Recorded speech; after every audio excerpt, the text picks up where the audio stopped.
My name is Sam, and I'm just going to give you a nice tip for our Trikonasana or our triangle pose. So often in a class situation, I see a lot of individuals coming and leaning more forward and down in the body. So they're losing all that expression from that side of the body, the upper side of the body. A really nice tip to kind of journey away from this and start to activate a little bit more into the core is to think about the center of the chest being our guide. So before we even come forward and down into the shape, we want to think about the chest space lifting and elongation through the abdominals. Make sure the rib cage doesn't flare out. Then we bring our hands so that they're parallel to the shoulders, palms face down.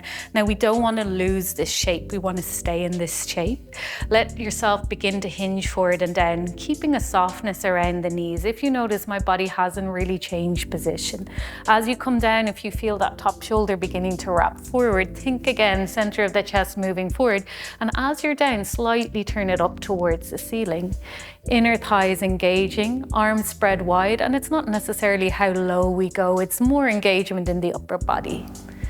Take a moment to feel, maybe the gaze can even come up towards the ceiling.